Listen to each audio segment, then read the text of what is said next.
Estamos de volta com gente.com, hoje recebendo aqui no estúdio Jean Siegel, Eloy Zanetti, falando sobre criatividade. Agora há pouco nós estávamos dando alguns exemplos. Eu imagino que vocês tenham N histórias para contar depois de 4 anos com essa escola de Com criatividade, né? certeza.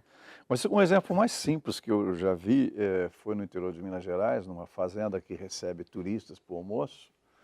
E eu gosto de conversar com todo mundo, conversando com o velhinho, e ele disse assim, olha, eu jamais esqueço o meu remédio do almoço e do jantar. Como é que o senhor faz? Está vendo lá na parede, tem um garfo pendurado, e ali está o meu remédio do almoço. Eu vou lá, pego o meu garfo, pego o meu remédio, almoço, lavo o garfo, ponho o remédio da janta. Isso é um ato extremamente criativo. Simples, Entendeu? É que as pessoas não se veem como criativas. As perguntas que eu faço, nas palestras que eu faço, quem se considera extremamente criativo, a gente passa, de cada 100 é capaz de aparecer um. Sério, Se Eloy? você perguntar criativo, de cada 100 vai aparecer uns 3. É porque a gente associa com coisas muito grandes, Você acha elaboradas, e não tem que nada a o ver. cara de teatro, de cinema, um artista plástico, um publicitário são criativos. Não, donas de casa são extremamente criativas, mecânicos, boiadeiro. Eu vi um boiadeiro que inventou uma espécie de catraca que favorece o parto de bezerros difíceis, de saírem da mãe. E é uma coisa muito bem feita, muito elaborada, sabe? Então, o popular brasileiro, ele é Isso que eu ia extremamente dizer, criativo. a simplicidade do nosso povo, nessas andanças de vocês também Essa pelo interior. necessidade. Deve ser muito Exatamente. rico, É né? necessidade. A gente fez no 15 por 15 um O que é o sujeito 15 por 15? Vamos 15 lembrar. já depois explico o 15 por 15. Mas só para não perder, Tá. esse cidadão que fazia vassoura no interior do Paraná, vassoura de Piaçava. Ele começou, um sujeito que fala, nós ponhamos, nós fumamos, sabe? Sim. Ele começou a ver o tipo de planta para que o tamanho das piaçabas fossem os 3 tamanhos, quase que indo na genética da planta, Olha só. como ele plantava. Quer dizer, e o cara fez uma indústria de vassouras, ele pensou a logística, a venda, sem nenhum conhecimento acadêmico, sem nada. E o 15 por 15 por 15, ele é um evento que a gente criou no início da Escola de Criatividade Ah, que ele me traz lembrei. empreendedores 15 criativos. minutos para Isso, apresentar. 15 minutos só para falar. Então a gente teve evento já com 15 palestrantes, teve com 10, com 7, mas cada um tem 15 minutos. E qual é a grande sacada? O briefing que a gente fala, né, antes para cada um deles. Olha, vocês têm que contar a grande virada criativa dos negócios de vocês. Não preciso que você conte só do teu negócio, como você começou e tal. Eu quero que você conte a grande virada. Porque é aí que você vai jogar uma lição para uma pessoa, né? Então teve grandes histórias e a gente mistura muito os temas, mistura muito as expertises das pessoas. Porque criatividade é isso, é mistura. Se você ficar só com, por exemplo, o setor de logística, discutir logística, você tem que colocar algum ingrediente ali, alguém de outra área, pensar coisa diferente, questionar, mas por que esse negócio é assim? Não entendo. Porque se jogar perguntas e questionar um setor que você não conhece, vai estimular aquele grupo a gerar mais ideias. E o 15 por 15 é praticamente uma grande efervescência criativa. Então a gente teve um caso, por exemplo, de um médico, que eu acho emblemático, que foi até um último palestrante nosso, inclusive no Festival Mundial que a gente fez, que ele é um médico de Maringá, ele morava na Amazônia na época, voltou sem nada, estava mal de dinheiro, não tinha nada, e observou em São Paulo vendedores, camelôs vendendo livro perto do metrô. E ele olhou aquilo, puxa, e se eu vendesse esses livros numa máquina de refrigerante, aquelas que você aperta e cai o refrigerante? Olha só. Ele Cai o começou a livro. pensar, e aí, claro, ele ficou lá uns 3 meses testando máquina, protótipos, fez isso, fez aquilo, gastou dinheiro que não tinha, foi. Hoje ele é um dos grandes vendedores de livros do Brasil. O maior vendedor É o maior individual do Brasil. 190 mil livros por mês. Com essa Com máquina. máquinas de vender livro nos metrôs, Dentro nas estações de metrô em São Gente, Paulo. Gente, então aí eu estou pensando aqui, criatividade não é dom, né? Você pode desenvolver isso. Com certeza. Quanto mais você ouvir a sua criatividade, que vai passar pela intuição, quanto mais você ouvir a tua intuição, mais criativo você vai ser. Quer dizer, quando você deixa de expor suas ideias ou de tomar ação nas suas ideias, você vai ser menos criativo. Então é uma questão de adquirir hábitos, que é isso que a escola ensina. São mais de 30 hábitos criativos. Né? Não, vamos milhares. citar alguns aqui. Você- A gente não pode perder essa chance.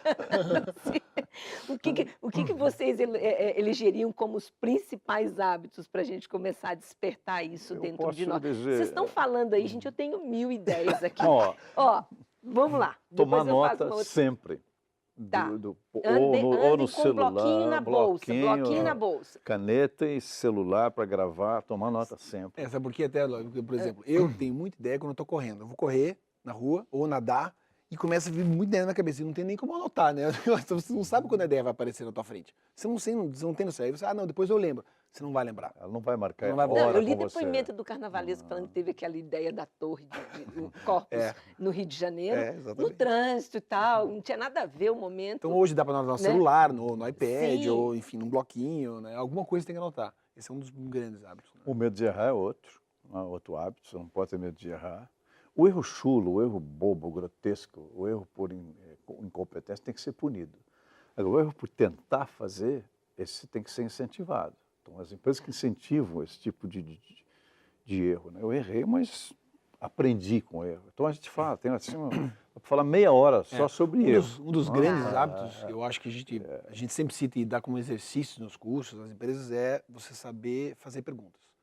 As pessoas são muito pelas então, respostas. a gente, por exemplo, você está numa reunião e às vezes a pessoa pergunta, por que fazer isso? Talvez perguntar, por que não? Por que não? Por que não Exatamente. tentar? E se a gente fizesse? E se fizesse? Como assim? Não Mudar é? o rumo da prosa, digamos assim, sair. As pessoas Boa. são muito certinhas, as empresas, elas ficam naquele negócio. Aí geralmente um fala, ou dois ali, e os outros ficam anotando sim, concordando com tudo. E ali não sai molho criativo, porque você vai muito pela lógica, é assim, e às vezes o que acontece? Se você não faz perguntas, questionar e questionar o problema, se é aquele problema que você quer achar, você às vezes você começa com o problema errado. Lugar comum, né? Você acha, o problema nosso é que a gente está vendendo pouco, ok, esse é o problema. Aí a partir dali já começa a Fiz a discussão. pergunta errada. Mas será que o problema é vender pouco? A gente está vendendo pouco? Por quê? Aí você redefine o problema a partir de só perguntas. E as pessoas perdem esse hábito, né? E as crianças perguntam o tempo todo, né? É a mesma coisa. Sim. Pergunta e os pais, fique quieto, pare de perguntar. E começa assim, você começa a não perguntar nas empresas e querer respostas óbvias. Eu gosto muito das perguntas idiotas. Ah, é, Eloy, por exemplo. Sou campeão mundial de perguntas idiotas. Porque a pergunta idiota destrava o pensamento. Ela abre outros caminhos. Quer dizer, a pergunta que você não espera. Né? E muitas vezes com empresários eu digo para ele, vou te fazer uma pergunta completamente idiota, já para ele não achar que eu sou idiota. Entendeu? Sim. Aí eu jogo a pergunta, o cara para um pouquinho assim, sabe que essa pergunta não é tão idiota assim? A Olha partir só. daí você destrava todo o processo, você anda mais. Lá na frente talvez você precise de mais uma pergunta idiota, mas as pessoas têm medo de fazer essas perguntas idiotas, impertinentes, né? Às vezes tem que fazer uma pergunta impertinente. Não, e vocês estão falando, eu estou pensando aqui para o dia a dia da gente, não só no ambiente de trabalho, por exemplo, tá? Nos seus relacionamentos, conviver com pessoas de diferentes áreas, não ficar só ali no seu núcleo, ou, por exemplo, nas tarefas de casa. Eu estou chutando aqui, vocês me dizem o que tem a ver, o que não tem a ver. Você não ficar todo dia fazendo as mesmas coisas. Você tem que ir em tudo. Quer dizer, a curiosidade é outra. Porque a gente outro estabelece hábito, rotinas, né? É outro hábito. Curiosidade é outro hábito. A palavra curiosidade vem de cur, procurar, né? Estar disposto a. Tá. Então, quando você deixa de assistir um filme, por mais estranho que seja, quando você deixa de ver uma exposição, uma peça, uma feira, você tem que estar disposto a ver tudo isso. Porque quanto mais referência você tem na tua cabeça, mais você vai fazer ligações. Então, a Exatamente. leitura é uma coisa importantíssima para quem quer ser criativo. Bem lembrado. Quanto mais você lê, mais você participar de feiras, de exposições, de debates, mais você vai ter referências. A criatividade nada mais é do que você ligar uma coisa na outra. É sempre assim. Mas se você não tem nada dentro de si, como é que você vai ser criativo? A gente vai fazer mais um intervalo comercial e tem uma outra palavra que nós não falamos aqui, que eu acho que tem ligação direta com a criatividade, que é relaxar. A gente já explica, isso não quer dizer que você vai virar um folgado, não. Mas relaxar um pouquinho faz bem, né? Opa. Já voltamos.